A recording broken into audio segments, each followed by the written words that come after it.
जब भी कभी किसी मटेरियल में से करंट फ्लो होता है तो वो ऐसा नहीं कि आसानी से फ्लो हो जाता है, वो मटेरियल खुद ब खुद करंट के फ्लो का क्या करता है, अपोज करता है।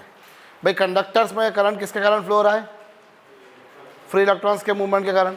अब जब इलेक्ट्रॉन मूव करेंगे, जब भी भैया जैसे कोई कंडक्टर है तुम्हारे पास में, ये तुम्हारे पास में कोई कंडक्टर है, इसमें करंट फ्लो हो रहा है इलेक्ट्रॉन्स के मूवमेंट के कारण, तो इलेक्ट्रॉन मूव कर रहा है। तो जब इलेक्ट्रॉन मूव करेगा तो उनके रास्ते में क्या होगा, कुछ एटम्स आएंगे, उनके रास्ते में क्या होंगे, कुछ दूसरे इलेक्ट्रॉन्स आएंगे। तो जब इलेक्ट्रॉन मूव करते हैं तो इलेक्ट्रॉन ऐसे फ्रीली मूव नहीं कर रहे हैं, इलेक्ट्रॉन के मूवमेंट के दौरान और भी रास्ते में दूसरे इलेक्ट्रॉन्स आएंगे, दूसरे एटम्स आएंगे, जिनसे वो टकराएंगे और टक्कर के कारण वापस से रुक जाएंगे। इलेक्ट्रॉन मूव कर रहा है, लेकिन क्या इलेक्ट्रॉन फ्रीली मूव कर रहा है, फ्रीली मूव कर रहा है। उनके रास्ते में क्या आ रहे हैं, दूसरे, उनके रास्ते में दूसरे क्या आ रहे हैं, और वो इलेक्ट्रॉन जो एटम्स आ रहे हैं वो इन मूव कर रहे वाले इलेक्ट्रॉनों को क्या कर रहे हैं, रोक रहे हैं। और इसी रोक को हम क्या बोलते होते हैं, resistance. It is the opposition offered to the flow of current.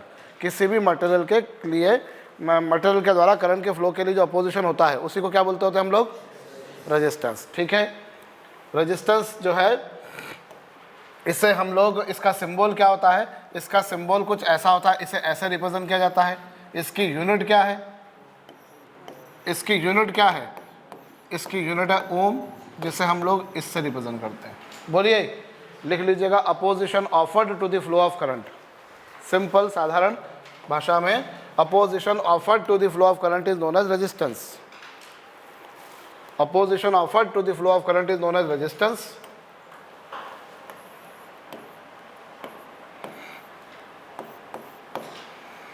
Opposition offered to the flow of current, opposition offered to the flow of current को हम बोलते हैं resistance. सॉरी, ये क्या है उसका, ये उसका सिंबल है, इससे हम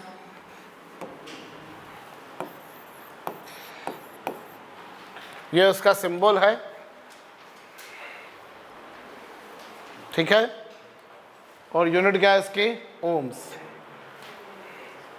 किसी भी कंडक्टर का जो रेजिस्टेंस होता है, लिसन, किसी भी कंडक्टर का जो रेजिस्टेंस होता है, पहली बात वो उसकी लेंथ के क्या होता है,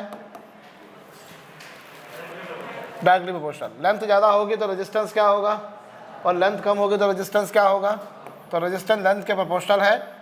और रेजिस्टेंस एरिया के क्या है, एरिया ज़्यादा होगा तो रेजिस्टेंस कम होगा। अभी ऐसा ही कुछ हमने इलेक्ट्रोकेमिस्ट्री में पढ़ा रिसेंटली। तो रेजिस्टेंस लेंथ के प्रोपोर्शनल है, एरिया के इन्वर्सली प्रोपोर्शनल है। इन दोनों इक्वेशंस को यदि मैं क्या कर दूं,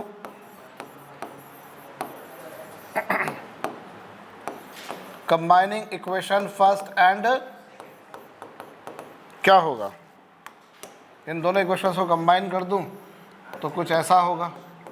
और प्रोपोर्शन का साइन हटाएंगे, कांस्टेंट लगा दिया।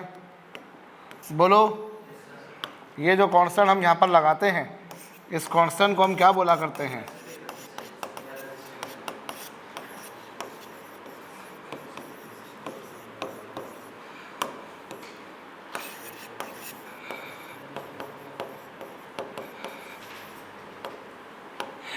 स्पेसिफिक रेजिस्टेंस या फिर रेजिस्टिव।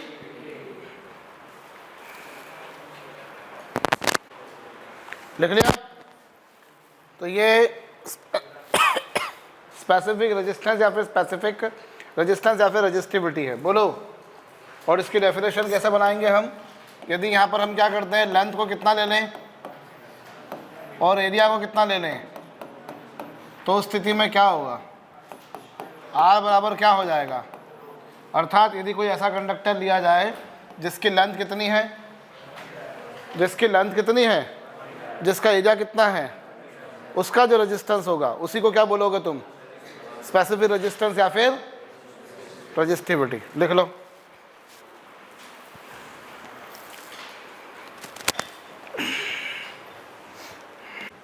लिख लिया।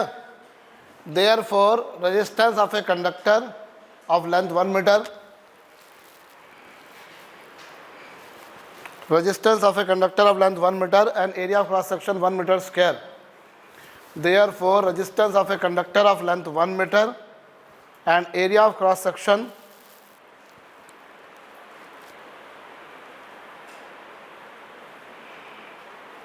Therefore, resistance of a conductor of length 1 meter and area of cross section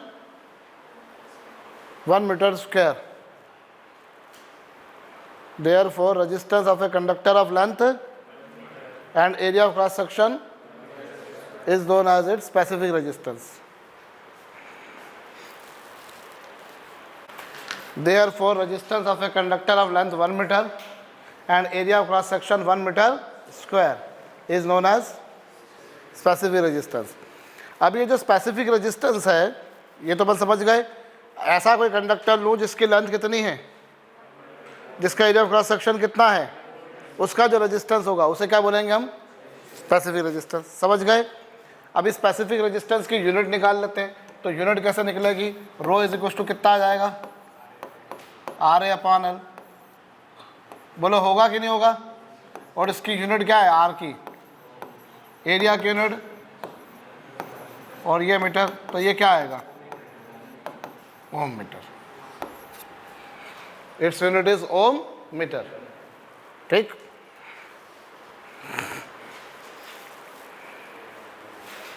इसकी यूनिट ओम मीटर है.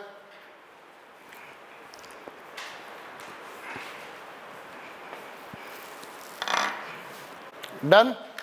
स्पेसिफिक रेजिस्टेंस की वैल्यू मटेरियल के नेचर पर डिपेंड करती है. सॉरी, स्पेसिफिक रेजिस्टेंस की वैल्यू किस पर डिपेंड करती है, सिर्फ मटेरियल के नेचर पर. जब तक मटेरियल वही है स्पेसिफिक रेजिस्टेंस वही रहेगा. आप मटेरियल के डायमेंशंस में चेंज लाओ, उसकी लेंथ में, एरिया में चेंज लाओ, क्या होगा, स्पेसिफिक रेजिस्टेंस में कोई चेंज है. हाँ, जब तुमने लेंथ या एरिया को चेंज किया, तो रेजिस्टेंस में चेंज आएगा. व्हेन यू चेंज लेंथ और एरिया, जब उसके डायमेंशंस को चेंज करोगे तो क्या होगा भैया, लेंथ को या एरिया को चेंज करोगे तो क्या होगा, रेजिस्टेंस में चेंज आएगा. लेकिन स्पेसिफिक रेजिस्टेंस उसकी इंटरनल प्रॉपर्टी है जो क्या रहेगा, अनचेंज रहेगा. लेंथ को एरिया को चेंज करने से, जैसे कोई वायर है, इसको खींच के मैंने बड़ा कर दिया, इसे दबा दिया, छोटा कर दिया, इसे काट दिया, 2-4 वायर से जोड़ दिया आपस में, और तो उन सब से क्या होगा, लेंथ में चेंज आएगा, एरिया में चेंज आएगा, रेजिस्टेंस में चेंज आएगा. किंतु स्पेसिफिक रेजिस्टेंस में कोई चेंज है. स्पेसिफिक रेजिस्टेंस किस पर डिपेंड करता है, सिर्फ मटेरियल के नेचर पर. और जो मटेरियल का नेचर है ना, कोई भी मटेरियल हो, मटेरियल का नेचर जो है, मटेरियल चेंज हो जाएगा तो वो चेंज हो जाएगा. लेकिन कोई भी मटेरियल हो, टेम्परेचर चेंज करने पर उसके नेचर में चेंज आता है. तो फिर रेजिस्टेंस में भी चेंज, स्पेसिफिक रेजिस्टेंस में भी चेंज है. Specific resistance depends upon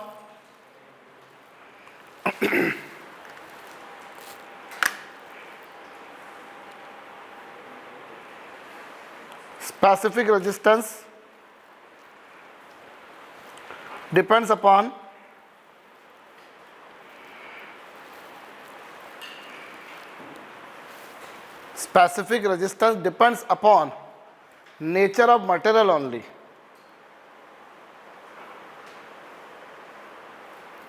Specific resistance depends upon nature of material only. It is independent of length or area. It is independent of length or area. Bracket में लिख लेना dimensions of the material. Specific resistance depends upon nature of material only. Sorry,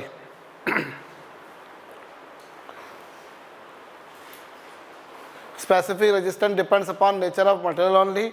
it is independent of length और area. Bracket में क्या लिखोगे, dimensions.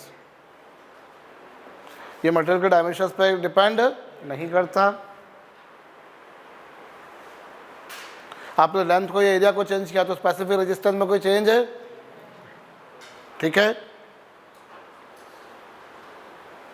समझ गए.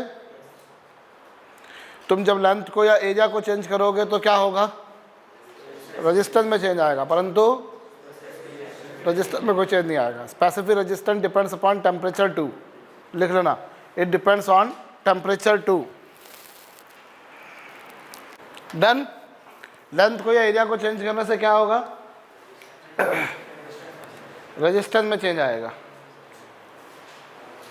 ठीक है, पर स्पेसिफिक रेजिस्टेंस में कोई चेंज है नहीं आए। अंडरस्टूड? बोलो, लिखो। Ratio of length of two copper wires, ratio of length of two copper wires is 1:2। Ratio of length of two copper wires is 1:2 and ratio of their radii is 2:1. Ratio of lengths of two copper wires is 1:2 and ratio of their radii is 2:1. Ratio of lengths of two copper wires is 1:2 and ratio of their radii is 2:1. Ratio of lengths of two copper wires is 1:2 and ratio of their radii is 2:1. Determine ratio of their resistances. Determine ratio of their resistances. Determine ratio of their resistances. हाँ, पढ़ इधर answer. क्या बोला है तुम्हारे से भाई? Resistance का फार्मूला क्या है? रो एल अपॉन ए। अब R1 upon R2 is equal to क्या होगा? चूंकि दोनों सेम मटेरियल के हैं, इससे दोनों का स्पेसिफिक रेजिस्टेंस क्या होगा? चूंकि दोनों सेम मटेरियल के, इसलिए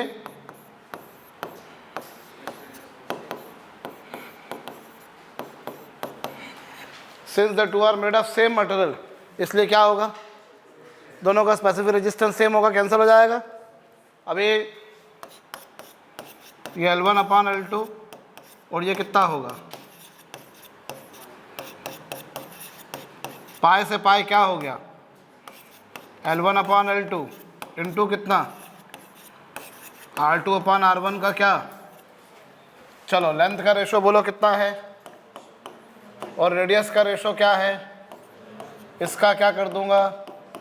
आंसर क्या आ जाएगा? समझ में आ गया? नहीं आया समझ में? L1 अपॉन L2 कितना दे रखा है? 1/2 और R1 अपॉन R2 कितना है? R1 अपॉन R2 और 2/1, तो R2 अपॉन R1 क्या होगा? 1/2। श्रेय, R1 अपॉन R2 है 2/1, तो R2 अपॉन R1 क्या हो जाएगा? समझ गए? डन?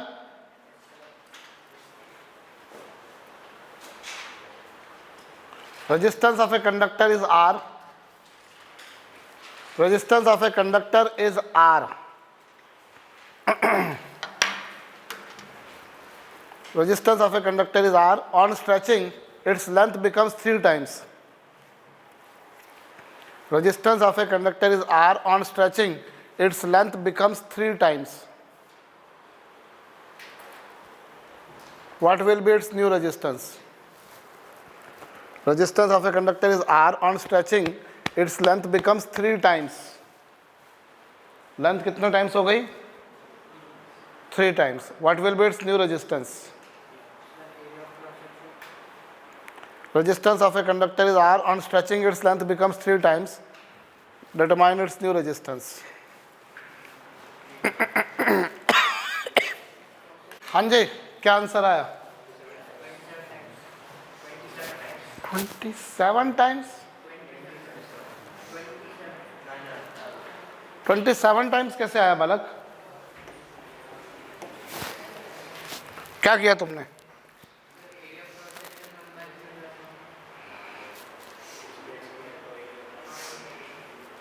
बढ़िया, शाबाश। आगे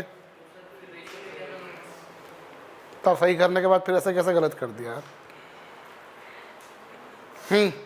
क्या आया? किसने किसने किया है? कृष्णा, शीतल, सौम्या। एक बड़ा कॉमन बट ऑब्वियस आंसर नजर आता है मुझे 3R। बोले कैसे सर? सर देखो सिंपल सी बात है सर, रेजिस्टेंस जो है वो लेंथ के क्या है? Directly proportional. रेजिस्टेंस जो है वो लेंथ के क्या है? Directly proportional. सर आपने खींच के लेंथ को 3 गुना कर दिया तो रेजिस्टेंस 3 गुना हो जाएगा। कुछ यही किया होगा शायद से शीतल। बट ऑब्वियस आंसर मुझे ये नज़र आता है कि ऐसा कुछ होगा। बोलो अरे कहो, मुझे ध्यान आ रहा है मेरी 2003 की बैच थी, अगर मुझे सही याद है तो 12th एमपी बोर्ड का पेपर था। कौन सा? 2003 की बैच थी, 12th एमपी बोर्ड का पेपर था। और क्या होता है एमपी बोर्ड में ना, रोल नंबर से पास पास सटे सटे आते हैं। तो ये न्यूमेरिकल आया 12th एमपी बोर्ड में, इस तरह का कोई था न्यूमेरिकल। तो क्या हुआ कि वो, जैसे एक स्टूडेंट ने सही किया था, आशीष खत्री करके था, तो उसने ना क्वेश्चन को सही किया था, सॉल्व सही कर लिया था उसने। पर उनकी क्लास में उनका कोई भलता कोई टॉपर बैठा होगा, और उस टॉपर ने यही करा, 3 गुना कर दिया। अब उसने सही कर दिया था, लेकिन आशीष खत्री ने क्या देखा कि उस टॉपर ने क्या करा है, 3 टाइम्स। तो उसने वही का वही छाप दिया। ऐसे 1 बाय 1 बाय पूरी की पूरी क्लास ने क्या कर दिया, तो अपने से ज़्यादा टॉपर पे विश्वास होता है अपने को, तो वो सबने बस वही सबने लगातार कर दिया। नहीं तो बाहर बाद में बताता, बोले भैया मैंने सही किया था, लेकिन मैंने उसका देख के गलत कर दिया। मैंने और करो दूसरे पे विश्वास, अपने आप पर नहीं तो मतलब हो जाता सही। ऐसा कई बार होता है कि हम क्या होता है, हमारी प्रिपरेशन पर कम, सामने वाले की प्रिपरेशन पर ज़्यादा ध्यान देते हैं। अब तो एमपी बोर्ड में भी क्या होता है, एमपी बोर्ड में एक्चुअली आजकल जो रोल नंबर्स आते हैं ना, वो 4-4 के गैप से आते हैं। जैसे अपने स्कूल का कोई बच्चा है, मान लो उसका रोल नंबर का आखिरी डिजिट है 243, तो अगला जो स्टूडेंट होगा ना, उसका रोल नंबर क्या होगा, 247 248 होगा। मतलब क्या होगा, जैसे सरदाना स्कूल का एक स्टूडेंट आ गया, उसके बाद फिर अगला जो स्टूडेंट होगा वो किसी और स्कूल का होगा, उसका अगला जो होगा वो किसी और स्कूल का होगा, उसका अगला जो होगा, मतलब 3-3 का गैप आके करते हैं। पहले क्या आते थे, एक स्कूल के जैसे रोल नंबर आए तो वो लगातार, जैसे सीबीएसई में अभी भी ऐसे ही होते हैं, लेकिन सीबीएसई में बड़ा क्या होता है, बड़ा सिक्योर मामला रहता है, क्योंकि एक रूम में वो 18 या 24 बच्चे रखते हैं, ज़्यादा नहीं रहते, और एक एक बेंच पर एक एक ही स्टूडेंट बैठता है, तो काफ़ी गैप बना के रखते हैं, तो वहाँ चीटिंग की पॉसिबिलिटीज़ रिलेटिवली काफ़ी कम होती है। स्टेट बोर्ड में ऐसा नहीं होता, स्टेट बोर्ड में बहुत पॉसिबिलिटी होती है कि एक बेंच पर 2-2 लोग बैठे हैं। और ये तो अपन यहाँ हैं, भिंड मुरैना साइड तो क्या होता है पूरा, अरे वहाँ तो मतलब गोलियों के वो नोक पे बिठा के पेपर दिलवाते हैं कि भैया मार्ट साहब अभी दिखना ही मत, 3 घंटे आना ही मत अंदर, हमारा बच्चा है पेपर दे रहा है। वो जो बिहार वगैरह के फोटो आते थे ना, वो बिल्कुल वो छत के ऊपर तक चढ़ जाते थे। वो जैसे मान लो 2nd फ्लोर पे क्लास एग्जाम चल रही है, तो खिड़की के इधर भी खड़ा हो जाएगा, इधर भी खड़ा हो जाएगा, ऊपर तक खड़े होकर चीटिंग करवाया करते थे वो। तो बिहार के तो ये फोटोज 3-4 साल पहले बड़े पॉपुलर फोटो हुआ करते थे वो। ऐसे ही भिंड मुरैना में होते थे वो, यूपी साइड भी है। बोर्ड में खूब लगभग चीटिंग होती है, मतलब बोर्ड का तो कुछ हिसाब किताब ही नहीं होता था। तो वो था तो सही। अभी बीच में ऐसा हुआ कि एक टॉपर आया, तो थोड़े टाइम बाद मालूम पड़ा कि उसने फर्जी तरीके से पेपर की एग्ज़ाम दी थी उसने, तो उसको सज़ा हो गई। दूसरे साल हुआ तो फिर ऐसे ही वापस से हुआ, 2-3 साल ऐसा हुआ। तो चौथे साल जो टॉपर था उससे पहले जमानत करवा ली उसकी कि कोई भरोसा नहीं मेरे को कब धर के ले जाएंगे यहाँ से उठा के। ये भी स्थिति रही है भैया। चलो अभी आ जाओ भैया।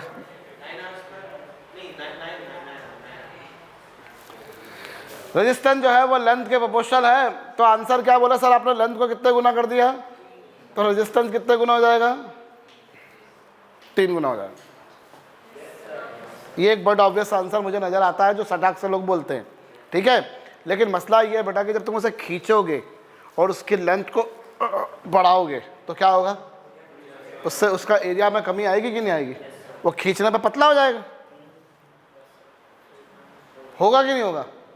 और वॉल्यूम उसका क्या रहेगा, टोटल वॉल्यूम टोटल रहेगा, कांस्टेंट रहेगा। तो if you have made length 3 times then area will become 1/3 times. बोलो ना यार, नहीं समझ में आया तो पूछ लो, मैं मना नहीं कर रहा हूं, लेकिन समझ में आया तो फिर हाँ करो ना। जब तुमने उसे खींचा तो उसकी लेंथ क्या हुई, सुनाई नहीं दिया मुझको, लेंथ 3 टाइम्स हुई, तो उससे उसका एरिया पतला होगा कि नहीं होगा, और एरिया कितना हो जाएगा। यस, हम इसको देखकर तो बोलते थे खट से 3 आ रहेगा, लेकिन नहीं, आपने जब ऐसा किया तो लेंथ तो बढ़ाई लेकिन साथ में एरिया क्या कर दिया। तो पहले ये था, बाद में कितना हो गया r', ये रो, लेंथ कितनी हो गई और एरिया कितना हो गया। क्या करा मैंने, कुछ समझ में आया। लेकिन उसके स्पेसिफिक रेजिस्टेंस में या रजिस्टिविटी में शिवम सिंह कोई चेंज नहीं आएगा। कहो यहाँ क्या होगा, रो से रो क्या हो गया, एल से एल क्या हो गया, ए से ए क्या हो गया,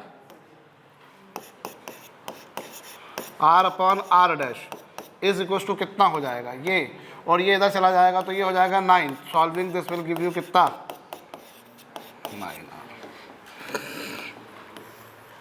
समझ में आई बात? बोलिए।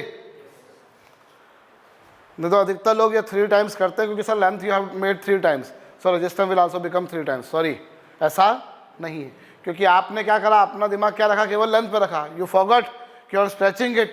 If you are increasing length then area should decrease, area will actually decrease by the same times how many times length have been increased.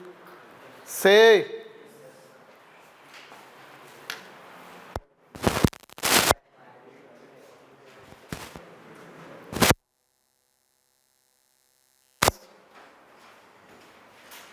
resistance of a conductor is 10 ohms on stretching it its radius becomes half. Resistance of a conductor is 10 ohms. On stretching it, its radius becomes half. Radius कितना times हो गई होगी? Resistance of a conductor is 10 ohms. On stretching it, its radius becomes half. What will be its new resistance?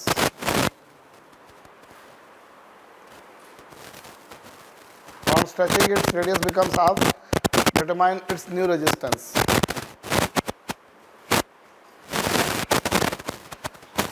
कितना?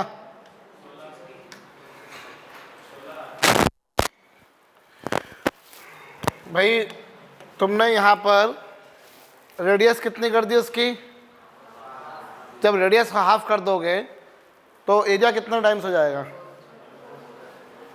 Krishna, radius को half करोगे तो area कितना हो जाएगा?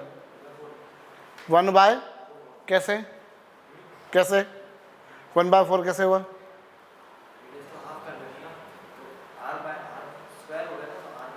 पाई आर स्क्वायर होता है, तो आर हाफ हो गया तो 1/2 का स्क्वायर 1/4 हो जाएगा।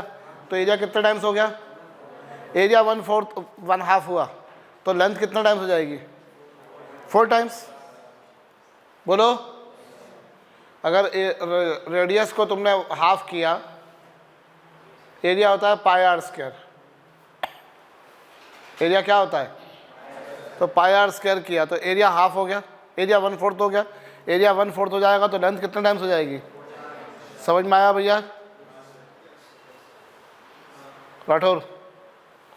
तो क्या होगा? R is equal to rho L upon A, बाद में ये, और लेंथ कितनी हुई?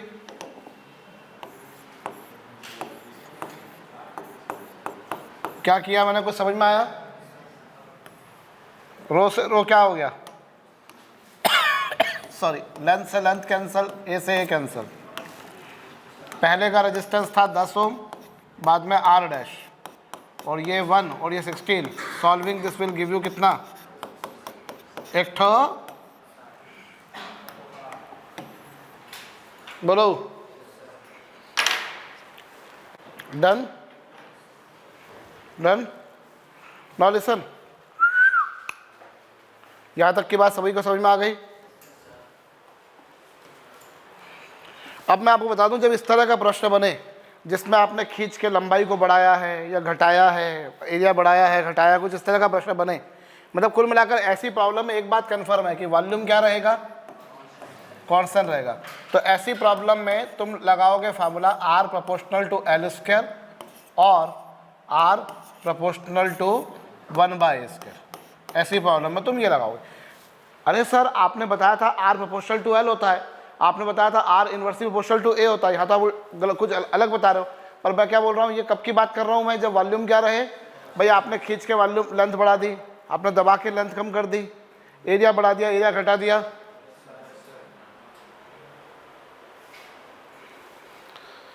आपने क्या करा, खींच के लंबाई क्या कर दी उसकी, एरिया क्या कर दिया, या लेंथ या एरिया को चेंज किया। In such type of problem we handle the problem by simple one identity. हम डायरेक्ट एक आइडेंटिटी लगाएंगे, या तो क्या कर दो R proportional to L square या R inversely proportional to either of this two, either of this two. ठीक है, जैसे पहली वाली प्रॉब्लम ही देखो तुम, पहली वाली प्रॉब्लम में क्या था, खींच के लंबाई कितना गुना कर दी, तो आप लगाओ फार्मूला, 3 गुनी कर दी, पहले ये था, बाद में आर डैश, और लंबाई कितने गुना कर दी। ये शॉर्टकट तरीका है, इसको सॉल्व करके देख लो। आर डैश की वैल्यू 9R आ रही है कि नहीं आ रही है, आ रही है कि नहीं आ रही है। हाँ जी, तो आप चाहो तो ऐसा प्रोसीड कर लो, चाहो तो आप ये कर लो। ये आपके पास में शॉर्ट ट्रिक होगी उसकी। ये कब लगेगी, जब स्ट्रेच करने पर उसकी लेंथ बड़ा, जब आपने उसको कुल मिलाकर वॉल्यूम को कांस्टेंट रखते हुए कैसे भी कुछ ऐसी प्रॉब्लम बन सकती है कि जैसे इसके टुकड़े किए, इसके 5, 10, 15, 20, 50, 100, 1000 टुकड़े करे और उन टुकड़ों को एक के ऊपर एक रख दिया, तो भी क्या होगा उस केस में, टोटल वॉल्यूम क्या रहेगा। वॉल्यूम कांस्टेंट रखते हुए अगर तुम प्रॉब्लम को करते हो तो कुछ ऐसी प्रॉब्लम बनेगी। बोलो ठीक है। जैसे अपन ने लेंथ को 3 गुना किया, तो जैसे यहाँ पर देखो इस वाली प्रॉब्लम में देखो तुमने क्या करा, उसे खींच के तुमने एरिया को कितना कर दिया,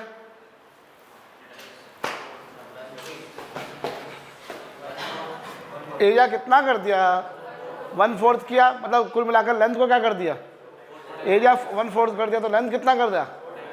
तो अपन क्या करेंगे, आर डैश, यहाँ एरिया, यहाँ लेंथ L थी, बाद में लेंथ कितनी कर दी, दोनों का रेशो ले लो। नहीं आया समझ में आया। तुमने एरिया को, रेडियस को हाफ किया तो एरिया को 1/4 किया, तो लेंथ को कितने टाइम्स किया, 4 टाइम्स। नहीं आया समझ में।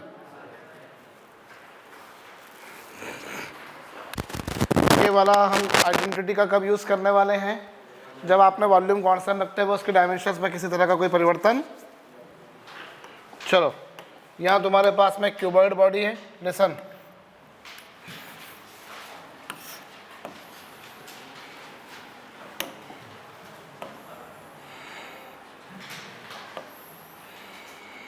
यहाँ तुम्हारे पास में एक क्यूबॉइड बॉडी है,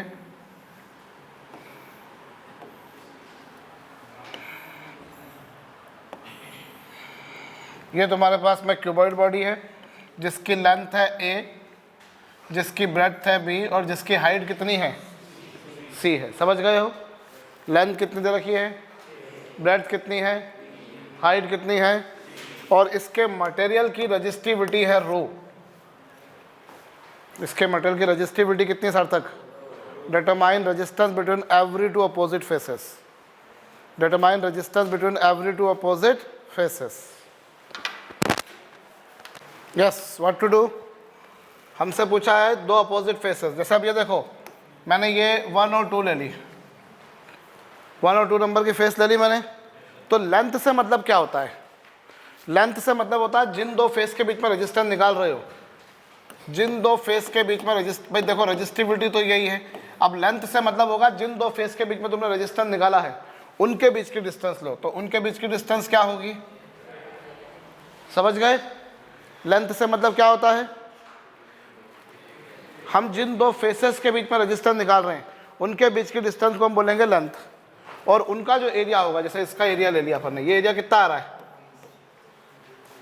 b × c।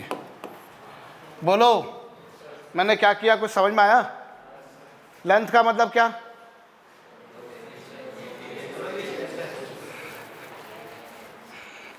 जिन 2 फेस के बीच में रेजिस्टेंस निकाल रहे हो उनके बीच का गैप, वो हो गया ये। और रजिस्टिव और एरिया कितना होगा, ये जो फेस है इसका एरिया कितना, b × c। हाँ जी, तो ये हमने किसके बीच में निकाला, 1 और 2 के बीच। बोलो समझ गए। अभी मैंने 1 और 2 के बीच में निकाला, 1 और 2 कौन सी, ये वाली जो दोनों थी। अब ऐसे ही तुम निकालो ये ऊपर वाली फेस को नाम दिया 3 और नीचे वाली फेस को नाम दिया 4।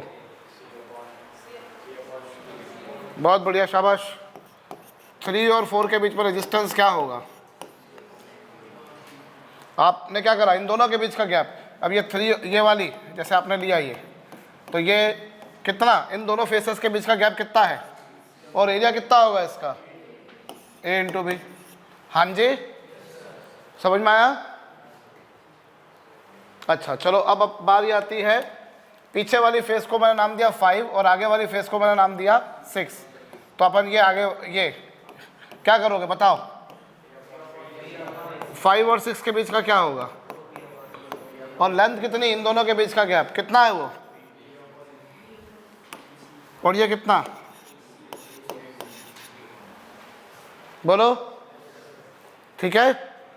लेंथ होगी उनके बीच का गैप जो कि है बी, और एरिया कितना होगा सी इंटू ए। हाँ जी,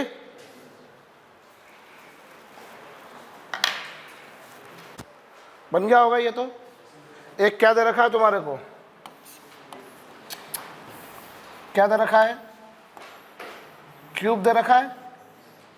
हाँ जी,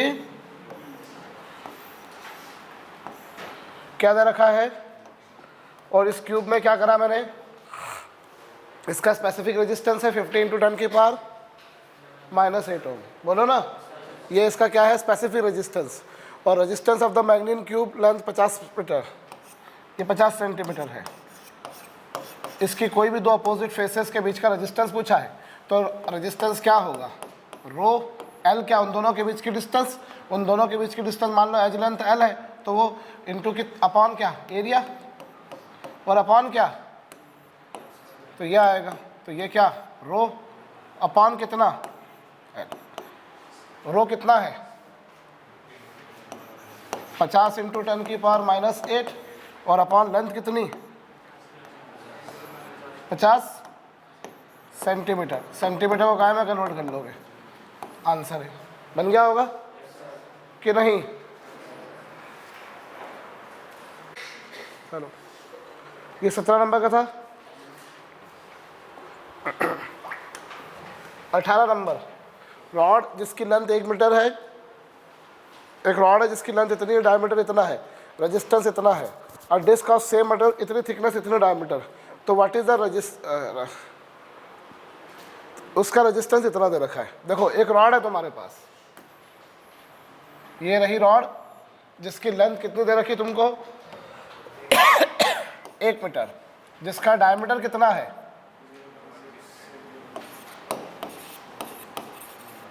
0.6 सेंटीमीटर, उसके दोनों एंड्स के बीच में रेजिस्टेंस इतना है, तो यहाँ रेजिस्टेंस इज इक्वल टू क्या होगा, रो एल कितना और एरिया कितना,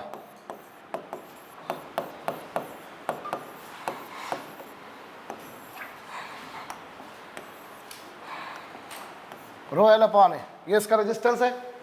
अरे बोलो, ये उसका रेजिस्टेंस है।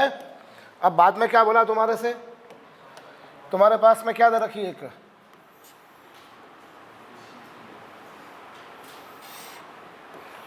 एक डिस्क है ऐसी, क्या है ऐसी एक डिस्क है। अब ये डिस्क जो है उतनी ही सेम मेटल की है, सेम मेटल की होने के कारण क्या होगा रेजिस्टिविटी। अब इसकी थिकनेस कितनी दे रखी तुम्हारे को 1 मिलीमीटर, और इसकी रेडियस कितनी है, नहीं डायमीटर इसका कितना है, तो इसका रेजिस्टेंस क्या होगा रो एल, क्या इन दोनों के बीच की डिस्टेंस जो कि 1 मिलीमीटर है, तो उसको मीटर में चेंज करो, पाए रेडियस कितनी 1 सेंटीमीटर, सेंटीमीटर को मीटर में कन्वर्ट करो, और दोनों का रेजिस्टेंस क्या है, नहीं अच्छा इसका रेजिस्टेंस पूछा है, तो आप क्या कर लोगे, इन दोनों का क्या ले लोगे, जब रेशो लोगे तो रो से रो क्या हो गया, पाई से पाई क्या हो गया, बस सिंपल सिंप्लीफाई करना है आंसर। ठीक है, क्या आंसर आ रहा है, जब दोनों का रेशो लोगे तो सॉरी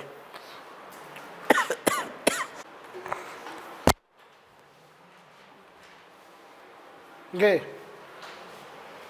दोनों का रेजिस्टेंस सेम है। एक एल्यूमिनियम रॉड है जिसकी लेंथ इतनी है, क्रॉस सेक्शन एरिया इतना है, बोलो है what should be the radius of another rod of same material to have, length कितनी उसकी, अच्छा लेंथ दे रखी है अपने को, उसकी रेडियस पूछी है, तो पहले वाले का रेजिस्टेंस कितना होगा रो, लेंथ कितनी उसकी, और इसका एरिया कितना 3.14। अच्छा ये मिलीमीटर स्क्वायर में है, तो मिलीमीटर को मीटर में कन्वर्ट किया,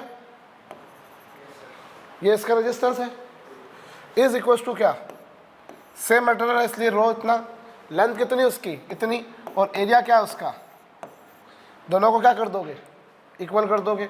अभी इक्वल किया तो ये 3.14 से 3.14 क्या हो गया, और पाई का मतलब भी वही 3.14 होता है, और रो से रो भी क्या हो जाएगा, रो से रो भी क्या हो गया कैंसिल। अब तुम सॉल्व कर लोगे, सिंपल सी बात है, तुम्हारे पास में इससे आर की वैल्यू तुम्हारे को कितनी मिल रही है 10⁻³ मीटर, यानी कितनी, 1 मिलीमीटर। ठीक,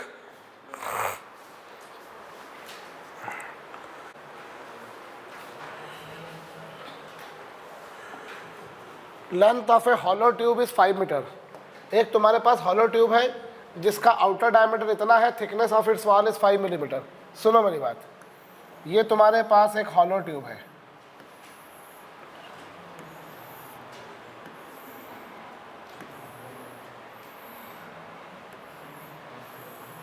you have this hollow tube. अरे बोलो, ये हॉलो ट्यूब है इस तरह से, यहाँ मटेरियल है,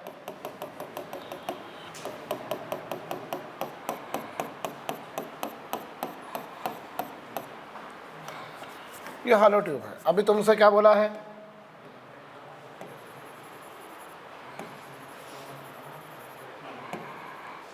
हाँ जी, ये जो तुम्हारे को दे रखी हॉलो ट्यूब, इसकी लेंथ कितनी है, 5 मीटर, जिसका आउटर डायमीटर कितना है,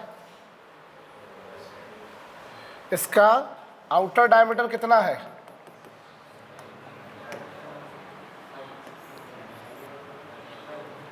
10 सेंटीमीटर आउटर डायमीटर ना, तो थिकनेस कितनी हो गई, मतलब रेडियस कितनी हो गई, सॉरी, और वॉल की थिकनेस सॉरी, वॉल की थिकनेस कितनी है, 5 मिलीमीटर। 5 मिलीमीटर यानी कितना, 0.5 सेंटीमीटर। 1 मिलीमीटर में कितने सेंटीमीटर होते हैं, 0.1। ठीक है भैया, मेरे ख्याल से मैंने चौथी या 5वीं में सीख लिए थे, मेरे पापा ने खूब मार मार के याद कराया मेरे को, चौथी या 5वीं क्लास में। तब millimetre, decimetre, decametre, centimetre, kilometre, millimetre, बस ये वाले याद थे, पर ये नैनोमीटर, पिकोमीटर, फेम्टोमीटर ये नहीं याद थे। सेंटी, मिली, किलो,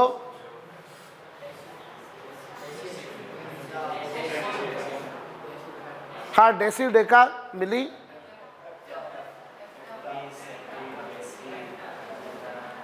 कौन सा,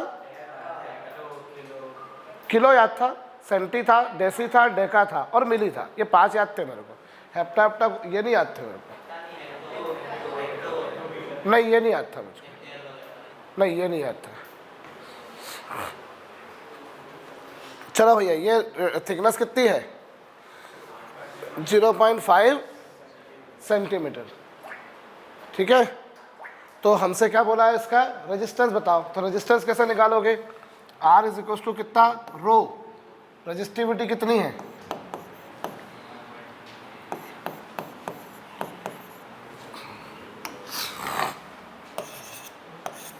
लेंथ कितनी, और एरिया पाई R स्क्वायर। तो अब ये आउटर कितना, -4.5 का स्क्वायर। भाई आप तो एरिया ये वाला लोगे ना, outer R2 square -R1 square, लेकिन डोंट फॉरगेट ये सेंटीमीटर में है, सेंटीमीटर को काय में कन्वर्ट करोगे। भाई सर्कल का एरिया कितना होता है,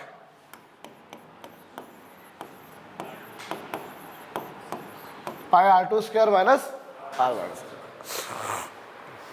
ठीक है,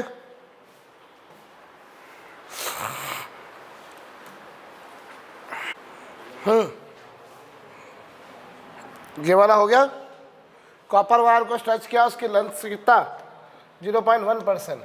तो क्या करेंगे, फार्मूला कौन सा लगाओगे, R proportional to L square. क्यों, क्योंकि खींचा आपने, वॉल्यूम कांस्टेंट रहेगा, तो वॉल्यूम कांस्टेंट रहेगा तो 2 फार्मूले बताए, या तो R proportional to L square या R inversely proportional to A square. मेरे ख्याल से ना मैं रात को 3.5-4 घंटे से ज़्यादा नहीं सोया हूँ ऋषभ राय, 3.5-4 घंटे से ज़्यादा नहीं सोया हुआ है, और तुम मेरे ख्याल से कम 7 घंटे से कम नहीं सोए होगे, फिर भी नींद किसको आ रही है।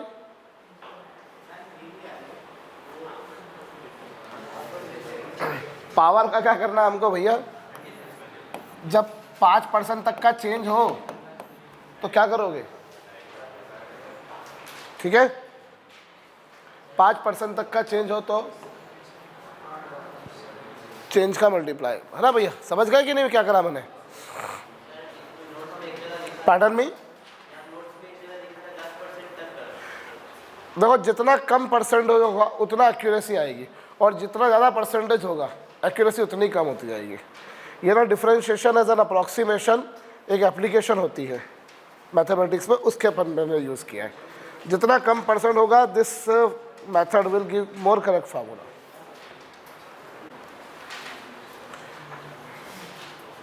इक्वल पोटेंशियल्स दोनों पे अप्लाई, सेम करंट भी है। अब एक्चुअली ये क्या है, पोटेंशियल भी क्या करा अपन ने, सेम किया। एक्चुअली यहाँ पर हमारे पास एक फार्मूला आ रहा है, V इक्वल्स टू कौन सा, IR, जिसे क्या बोलते हो तुम लोग, ओम्स लॉ बोलते हो, पढ़ेंगे अभी अपन, ठीक है? तो ये V इक्वल्स टू RI जो है वो ओम्स लॉ है।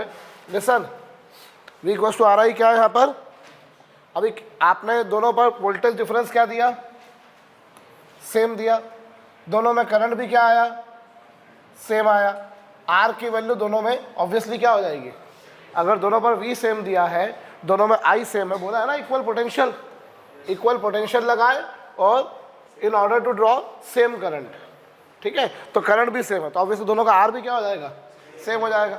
तो अपने से इनसे दोनों की रेडियस का रेशो पूछा है, और लेंथ भी दोनों की क्या दे रखी है, सेम दे रखी है। तो बस हमारे पास में दोनों का रेजिस्टेंस कौन, एक आयरन और एक कौन, कॉपर। आयरन का क्या, आयरन का स्पेसिफिक रेजिस्टेंस कितना आएगा थोड़े कोल, 1 × 10 की पावर, लेंथ कितनी आयरन की, सेम है, ये जो भी है, और यहाँ ये आयरन की रेडियस का स्क्वायर, और वहाँ पर उसका कितना 1.7 × 10 की पावर क्या, और लेंथ क्या, और कॉपर क्या, बोलो, ये लेंथ πr², ये लेंथ अपॉन πr², बोलो ना। अभी यहाँ पर क्या होगा, लेंथ क्या हो गया, पाई भी क्या हो गया, बस। अब उसके बाद में तुम्हारे को बचा ही क्या करने लायक, क्या होगा, RI अपॉन RC क्या होगा,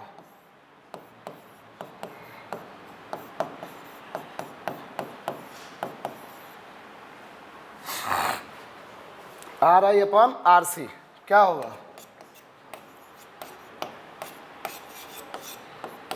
10 को 1.7 से डिवाइड करेंगे तो ये तकरीबन √6 आएगा, और √6 की वैल्यू कितनी होगी, ठीक है? अप्रॉक्सीमेटली इतना आ रहा है ये।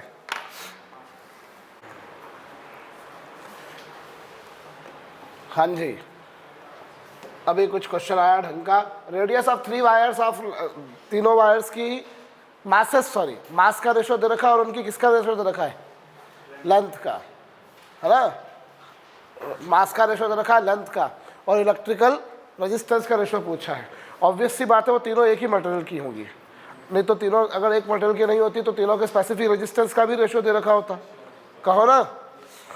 तो मास तीनों के क्या है, मासेस का रेशो ये है।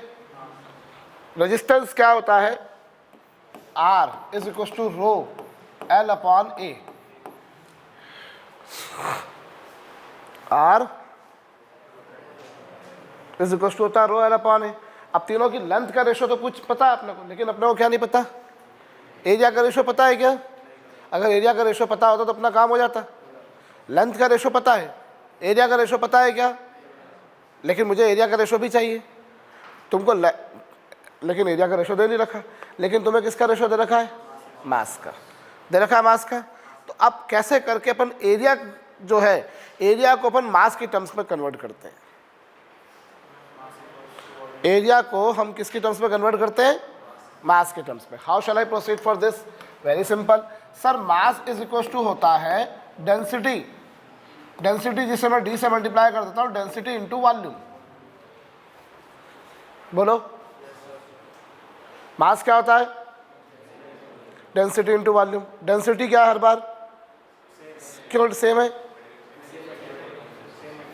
सेम मेटल की डेंसिटी सेम होगी, है ना। वॉल्यूम ये आ गया। अच्छा, अब डेंसिटी और वॉल्यूम क्या होगा, एरिया इंटू लेंथ। बोलो ठीक है। अब इससे तुम्हारे पास एरिया क्या आ गया? एरिया आ गया तुम्हारे पास, बोलो आ गया कि नहीं आ गया? भाई मास इज इक्वल टू होता है density into volume. Mass is equal to होता है डेंसिटी इंटू वॉल्यूम, और वॉल्यूम क्या होता है? Area into length. मास होता है डेंसिटी इंटू वॉल्यूम, और वॉल्यूम क्या होता है? तो एरिया इज इक्वल टू कितना आ गया? अरे बोलो ना, अरे कहो। तो रेजिस्टेंस क्या होगा? रो एल अपॉन एरिया, और एरिया क्या होगा? कहो। इससे क्या आ गया तुम्हारे पास? डेंसिटी अपॉन ये specific resistance upon density into कितना? L square upon M. कहो मैंने क्या करा, कुछ समझ में आया? बोलो भैया। रेडियस इज इक्वल टू होता है density into length upon area. मसला ये है कि चूंकि तीनों resistance is equal to specific resistance into length upon area, चूंकि तीनों सेम मटेरियल की है इसलिए तीनों का स्पेसिफिक रेजिस्टेंस सेम होगा। लेंथ का रेशो दे रखा है, एरिया का रेशो नहीं दे रखा। तो एरिया का रेशो नहीं दे रखा लेकिन उन्होंने मास का रेशो दे रखा है, तो समहाउ मैं एरिया को in terms of mass derive करूं। मास क्या होता है? Density into volume. वॉल्यूम क्या होता है? Area into length. तो एरिया बराबर क्या? पार्डन मी, अच्छा डी ऊपर जाएगा।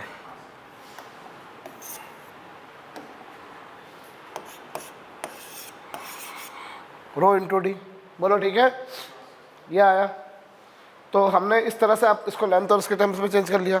अब चूंकि तीनों सेम मटेरियल के हैं इसलिए क्या होगा नूर? तीनों की डेंसिटी सेम होगी, और चूंकि तीनों सेम मटेरियल के इसलिए निर्जला क्या होने वाला? तीनों का स्पेसिफिक रेजिस्टेंस भी क्या होगा बेटा? सेम होगा। गलत। अभी क्या हुआ? ये हमारे पास आया। इस बेसिस पर आई कैन कंक्लूड कि जो रेजिस्टेंस है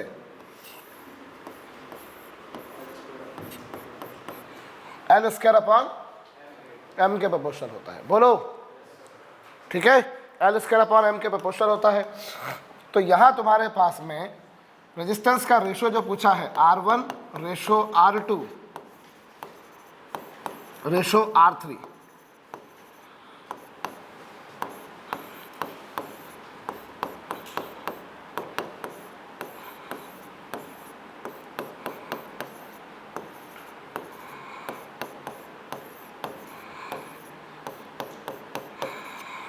ठीक है, ये आ गया। अभी लेंथ का रेशो अगर अपन देखें तो लेंथ का रेशो क्या है? मास लेंथ, लेंथ का रेशो क्या? मास क्या? ये आ गया रेशो इस तरह से। बोलो ये आ गया 25 रेशो 3 रेशो 1/5। अब तीनों में 5 का मल्टीप्लाई कर दो। तीनों में 5 का मल्टीप्लाई कर दोगे तो 125 बटे 15 बटे कितना? करेक्ट। तो आंसर क्या आ रहा है? ठीक, समझ गया भैया?